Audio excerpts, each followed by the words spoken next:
Hi guys, welcome back to the video. So, the build continues and Christ almighty in it all. So, let's see how we get on. We're Billie and Steve, and back in 2022, we said no more. We broke the shackles of society and walked away from the concrete maze and chose the open road. Now we're living wild and free, home-baked cooking on a stove we built, foraging from the land, trading stories around campfires and chasing sunsets that don't come with a price tag. This is budget living with soul. It's rootsy, raw and real. More new age traveller than #Vanlife influencer. The highs are high, the lows are muddy, and we're here for all of it.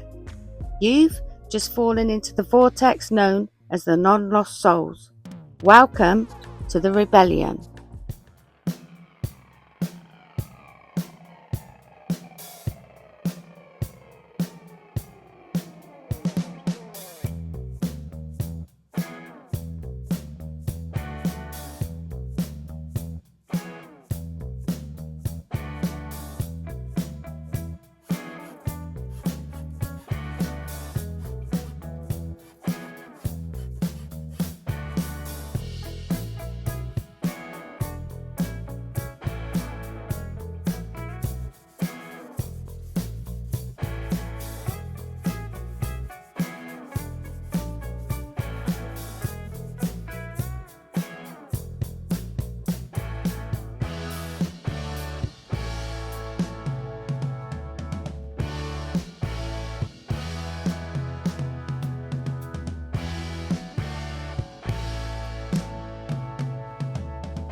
Hey guys, right, interesting topic. Somebody was talking about, it was a woman, was talking about how there's so many single men out there doing van life, and a majority of them is because of a divorce or that they've left their partner for whatever reason, and they find themselves living in a van. And a lot of them end up becoming, is it like a pretense, whatever, mainly fucking middle-aged men starting to dress like hippies. That's not a slur, that's just what we've all noticed. But that wasn't what I come on here to talk about. I did come on here to talk about relationships and couples.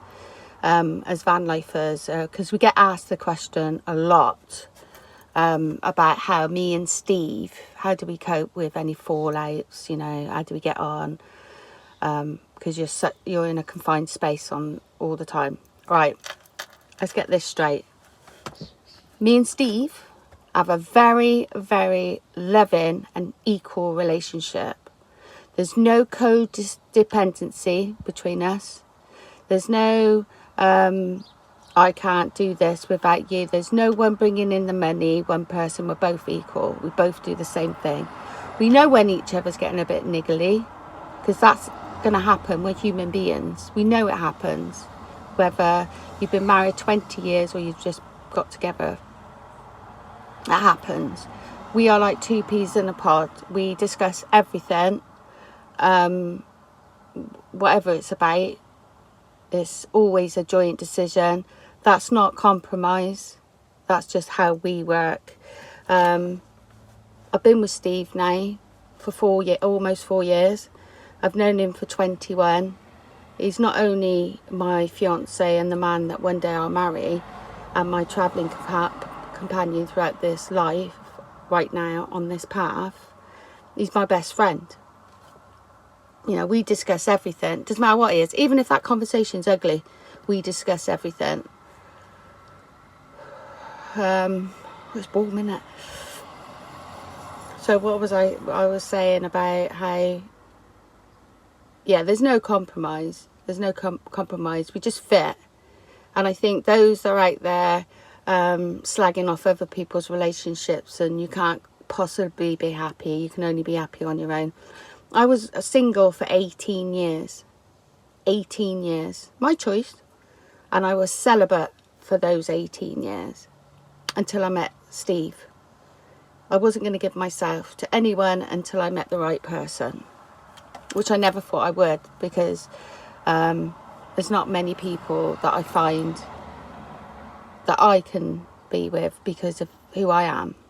And obviously I'd been on my own a very, very long time. And it does become a selfish thing. I know who I am. I've known who I am for a very young age. Obviously, while I was on my own, I got to know myself more. I knew what I wanted and what I didn't want. So when I met Steve, it was a little tippy-toeing into the relationship. But because I knew him, I knew that actually I'd bagged quite a good one here. So, yeah, and 4 years on, it's quite young, really. Our relationship, we do have, of course we argue, but we don't have massive arguments. It's very rare we have a row, very rare. It's probably me moaning because I'm hot, all tired, and so I'm the one that gets a bit niggity. He's a very kind and gentle man, and he just allows me to do me, and I allow him to do him. So as long as you can allow that other person the freedom they need, yes, it does work, and it is out there. There's many, many, many couples out there that whether they're living in a house or living in a van, it works, and it does work. I think those that have to spout off slagging off exes and relationships really they're just really sad people. They're really sad. They can't hold a relationship down because they're just selfish. They're very egotistic. Whether you're a male or a female, they're very egotistic. It's all about them. It's me, and it's not gonna work. You're never gonna find that right person because it's just all about you. What you have to do is learn to love yourself, get to know yourself, and what you do and you don't want. And until then, which I suggest for some of you from what I've seen, it's never going to happen. And you, my friend, need a lot of validation in your life, otherwise you wouldn't do what you do. So I think you need to go off and learn a bit more about yourself as a human being, and learn how to really drop that ego. I think you need to understand what the word ego means. And narcissistic. Yeah. That's my thoughts on the subject, and obviously lots of people ask about us because we're constantly together, we work together, we play together, and we travel together, and it is the best. And when it has its little niggles, which all relationships do, whether it's a mother and a child, and a father and a child, or a friend and a friend, or a lover and a lover, or even a workplace. You know, we all have our niggles. The idea is communication. You communicate with each other. You tell that person why they've pissed you off. You explain why you're having a meltdown. You explain why you're a little bit moody. I wake up in the morning sometimes, I'm exhausted, and I'll just say, like with this heat, I said to Steve and my mother-in-law this morning when we was off to see the solstice, we got up at 4, I had about 10 minutes sleep. Bear with me, guys, because I might grunt a lot today. So just warn your partner that you're in a grumpy little mood. Well, they probably sense it anyway if you're that connected. And it's very rare these days to find somebody that you are 100% connected with. And I hope you find it one day. I doubt it, because like I said, you need to not talk the talk. You need to walk the walk. Anyway, guys, thanks for watching my little input into it. If I'm wrong, drop me a comment.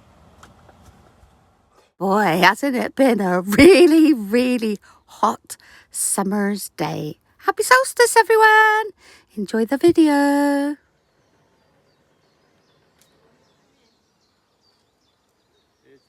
Today is the summer solstice, the longest day of the year. A moment our ancestors marked with fire, song, and deep reverence. It's a time of light, growth, and connection to the earth. For them, this wasn't just a day on the calendar, it was sacred. And so, we celebrate today. We're not just watching the sunrise, we're standing in the footsteps of those who came before us, who lived in rhythm with the land and honoured the turning of the wheel. But remember, it's not about cramming into a popular tourist site for that perfect Instagram shot. The real magic often lies in the quieter, more personal spaces. A hillside, a forest glade, a quiet beach. Somewhere you can feel the sun's warmth, hear the birds, and just take a moment to just be. That's the heart of it. So honour the light, honour the land, and honour yourself.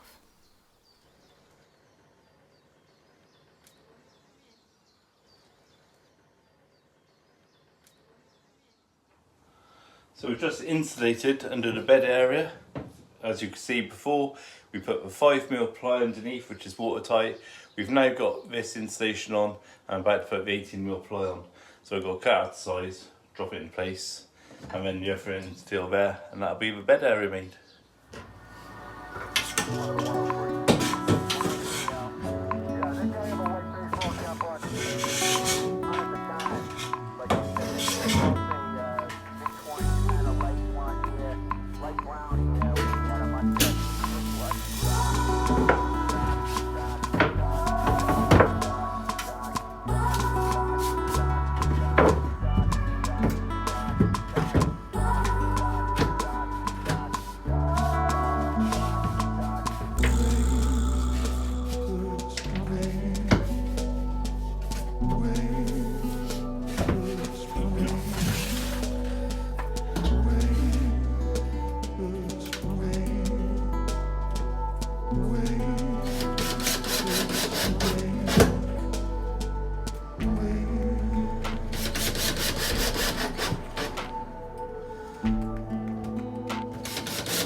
So there you go, one bed frame, kind of.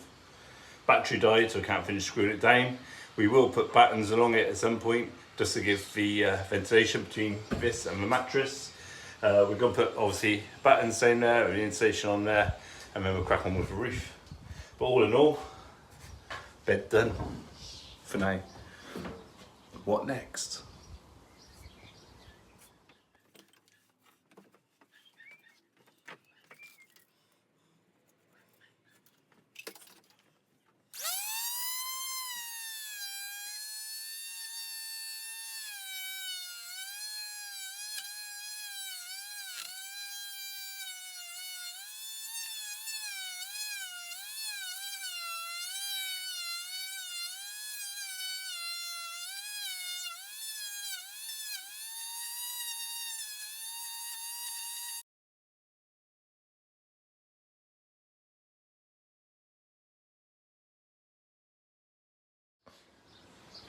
So as you can see, we've got a few roof timbers in now.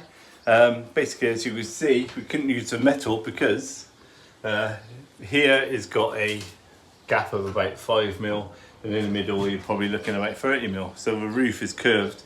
We want a nice flat roof, so this will sort that out. I've just got to work out exactly where the roof lights go in and the fan, so I don't want to go too far ahead of himself because I have to take it all back out. But yeah, progress. So thanks for watching, guys. Hope you enjoyed this video.